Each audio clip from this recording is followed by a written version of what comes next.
الحمد للہ وحدہ والصلاة والسلام علی من لا نبی بعدہ۔ آج ہم اللہ تعالیٰ کی توفیق سے 13ویں پارے کا خلاصہ بیان کریں گے، جو بقیہ حصہ رہتا تھا، اور باقی 14ویں کا کریں گے۔ 13ویں پارے میں سورہ یوسف تک ہم نے پڑھ لیا تھا۔ سورہ الرعد ہے آگے، سورۃ الرعد۔ رات جو ہے نا، یہ کڑک کو کہتے ہیں، بجلی جو چمک یا جو کڑک آتی ہے، آواز آتی ہے اس کو کہتے ہیں۔ تو اس کا ذکر ہے اس صورت میں، اس لیے اس صورت کے اندر اللہ تبارک تعالیٰ نے اپنی توحید کے حوالے سے بہت زیادہ بیان فرمایا، اور فرمایا اللہ الذی رفع السماوات بغیر عمد ترونها۔ اللہ تبارک تعالیٰ وہ ذات ہے جس نے آسمانوں کو بلند فرمایا بغیر ستون کے۔ دیکھیے، ایک چھت بھی بنانی ہے، ستون بنانا پڑتا ہے، دیواریں بنانی پڑتی ہے، اللہ تعالیٰ نے آسمان اتنا بڑا بنا دیا بغیر ستونوں کے۔ اور فرمایا کہ ثم استوى علی العرش، پھر اپنے عرش پر جا ٹھہرا۔ عرش کسے کہتے ہیں؟ یہ سات آسمان ہے، طے بت ہے، ان کے اوپر اللہ تعالیٰ کی کرسی ہے، اس کے اوپر اللہ تبارک تعالیٰ کا عرش ہے۔ وہ بہت بڑا ہے، یعنی کہ یہ کرسی اتنی بڑی ہے جیسے ایک بڑے گراؤنڈ کے اندر انگوٹھی پڑی تو آسمان ہے، اور اس عرش سے اوپر، اس کرسی سے اوپر عرش ہے، وہ بھی اتنا بڑا ہے کہ ایک بڑے گراؤنڈ کے اندر اگر انگوٹھی پڑی ہے تو وہ کرسی ہے، اور وہ عرش جو ہے نا اتنا بڑا گراؤنڈ کی طرح ہے، یعنی اتنا بڑا ہے وہ۔ تو آگے اللہ تبارک تعالیٰ نے اس سورہ مبارکہ کے اندر جو ہے وہ فرمایا کہ والذین لہ دعوت الحق، اسی کو پکارنا حق ہے، یعنی اللہ تعالیٰ کو ہی مدد کے لیے پکارنا حق ہے۔ والذین یدعون من دونہ لا یستجیبون لہم بشیء الا کباسط کفیہ الی الماء۔ جو لوگ اللہ کے علاوہ دوسروں کو مدد کے لیے پکارتے ہیں، وہ ان کی ذرا بھی قبول نہیں کر سکتے دعا کو، الا یہ کہ کباسط کفیہ الی الماء، جیسے کوئی شخص پانی کی طرف اپنے ہاتھ کو پھیلا دے، لیبلغ فاہ، کہ اس کے منہ میں پہنچ جائے، وما ہوا ببالغ، اور وہ کبھی اس کے منہ میں پہنچنے والا نہیں ہے۔ تو جیسے پانی جو ہے وہ منہ میں خود بخود نہیں پہنچ سکتا، پانی سے مدد مانگنا بیکار ہے، اسی طرح غیر اللہ سے مدد مانگنا بھی بیکار ہے۔ تو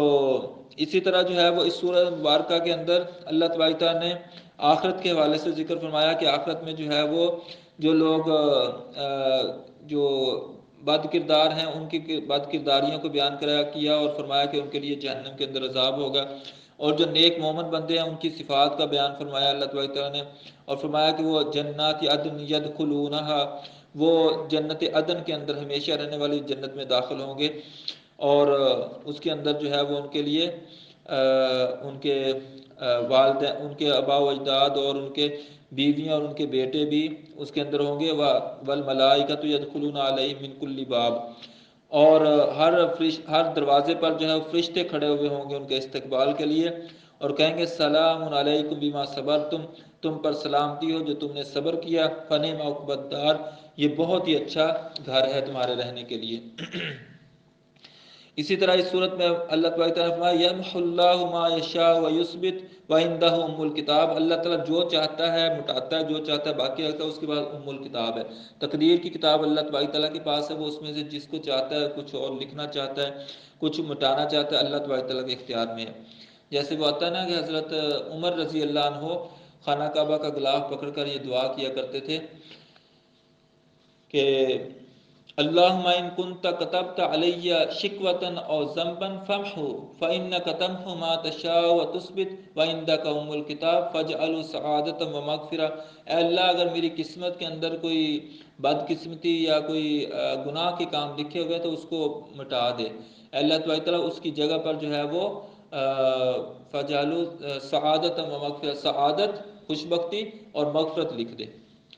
اسی طرح اس کے بعد آگے سورہ ابراہیم ہے، اس کے اندر بھی اللہ تبارک تعالیٰ نے مومنوں کا اور کافروں کا جو ذکر فرمایا، اور اس کے بعد جو انبیاء علیہ السلام نے دعوت دی اس حوالے سے اللہ تبارک تعالیٰ نے ذکر فرمایا،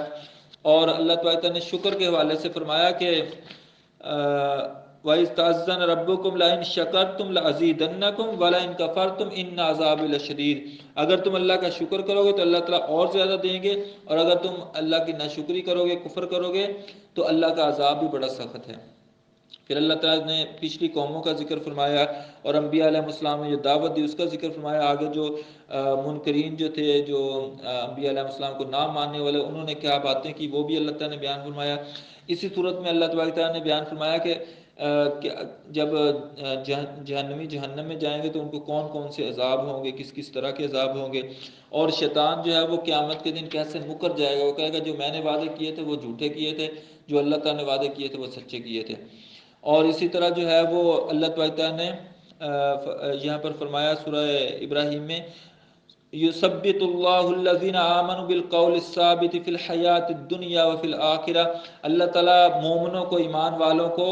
ایک قول ثابت کے ذریعے دنیا کی زندگی میں بھی آخرت میں بھی ثابت قدم رکھے گا۔ اس سے مراد جو ہے وہ مفسرین نے کہا کہ اس سے مراد جو ہے نا وہ قبر کے اندر ہے، قبر کے اندر یعنی کہ 3 سوال ہوتے ہیں، تو اس کے جواب وہ درست دے دیتا ہے مومن بندہ، تو پھر اس کے لیے جو ہے وہاں پر جنت میں سے کھڑکی کھول دی جاتی ہے۔ پھر اسی طرح سے اللہ تعالیٰ نے یہاں پر سیدنا ابراہیم علیہ السلام کا ذکر فرمایا، انہوں نے جو دعائیں مانگی جب اپنے بیٹے کو جو ہے وہ وہاں چھوڑا، اس والے سے ذکر فرمایا، اور حضرت اسماعیل علیہ السلام کے والے سے، اور ان کی وہ دعا جو ہمیں زبان زد عام ہے وہ بھی یہاں پر اللہ تعالیٰ نے ذکر فرمایا، ربی جعلنی مقیم الصلاۃ ومن ذریتی ربنا وتقبل دعا ربنا اغفر لی ولوالدی وللمؤمنین یوم یقوم الحساب۔ یہ بہت اچھی دعا یاد کرنی چاہیے، کثرت سے پڑھنی چاہیے۔ اسی طرح اس سورہ ابراہیم کے آخری رکوع میں اللہ تعالیٰ نے آخرت کے متعلق قیامت کے حوالے سے بیان فرمایا کہ کیسے اس وقت جو ہے وہ زمین و آسمان جو ہے وہ کیسے تباہ ہو جائیں گے، اور کیسے جو ہے وہ جو ظالم لوگ ہیں ان کا کیا انجام ہوگا۔ اسی طرح سے اس کے بعد سورہ حجر ہے، سورہ حجر کے اندر اللہ تعالیٰ نے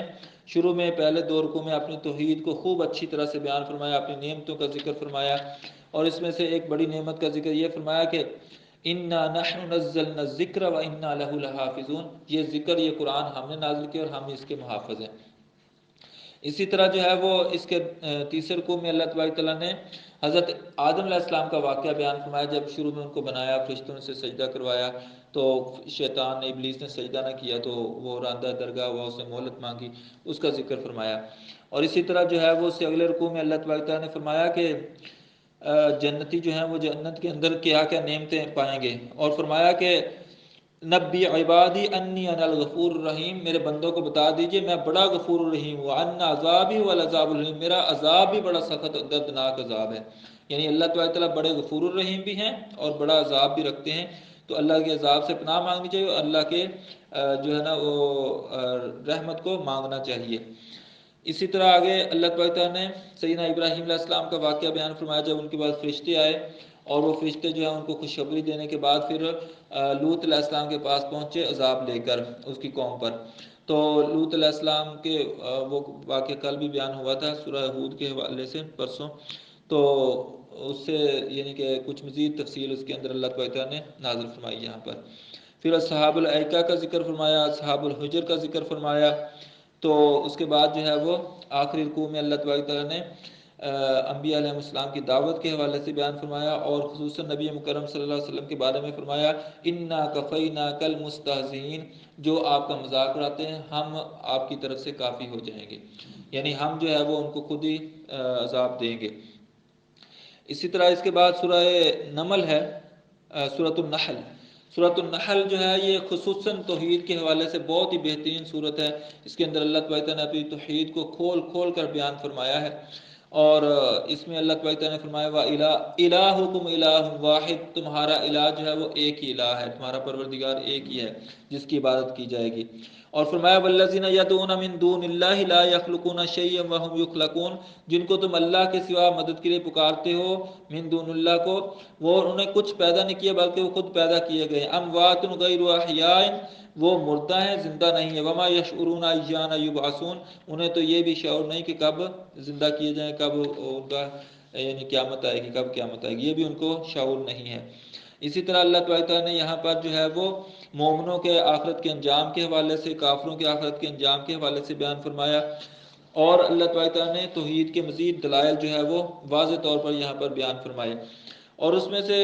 ایک دلیل جو ہے وہ یہ ہے کہ اللہ تعالیٰ فرماتے ہیں وَإِنَّ لَكُمْ فِي الْأَنْعَامِ لَعِبْرَةً، تمہارے لیے چوپایوں کے اندر بھی بہت بڑی عبرت ہے، نُسْقِيكُم مِّمَّا فِي بُطُونِهِ مِن بَيْنِ فَرْثٍ وَدَمٍ لَبَنًا خَالِصًا سَائِغًا لِّلشَّارِبِينَ، ہم تمہیں پلاتے ہیں ان کے پیٹوں سے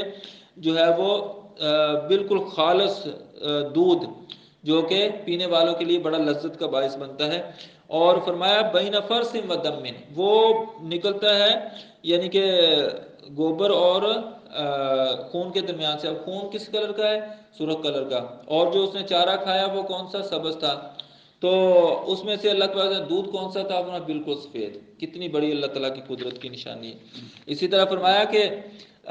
وَأَوْحَىٰ رَبُّكَ إِلَى النَّحْلِ، اللہ تعالیٰ نے نحل، یہ سورہ نحل ہے نا، نحل کہتے ہیں شہد کی مکھی کو، شہد کی مکھی کی طرف الہام فرمایا کہ تو جو ہے وہ جہاں مرضی پہاڑوں کی چوٹیوں پر اور درختوں کی چوٹیوں پر اپنے گھر بنا اور پھر پھلوں میں سے کھا پی. اور فرمایا یخرج من بطونها شراب، اس کے جسم سے نکلتا ہے ایک شربت، مختلف الوان، جس کے مختلف رنگ ہے، فی شفاء للناس، اس کے اندر لوگوں کے لیے بہت بڑی شفا ہے. کس کے اندر؟ شہد کے اندر. شہد کے اندر اللہ تعالیٰ نے خود شفا یعنی کہ نازل فرمائی ہے. اسی طرح جو ہے وہ مزید بہت سارے توحید کے دلائل ہیں جو کہ اس صورت کے اندر اللہ تعالیٰ نے واضح طور پر بیان فرمائے ہیں، جس کی تفصیل بیان کریں تو بہت لمبی بن جاتی ہے. تو اللہ تبارک تعالیٰ سے دعا ہے اللہ تبارک تعالیٰ نے توحید کے دلائل کو سیکھنے، سمجھنے، عمل کرنے اور دوسروں تک پہنچانے کی توفیق عطا فرمائے. سبحانک اللہم و بحمدک، اشہد ان لا الہ الا انت، استغفرک و اتوب الیک، وصلی اللہ علی النبی.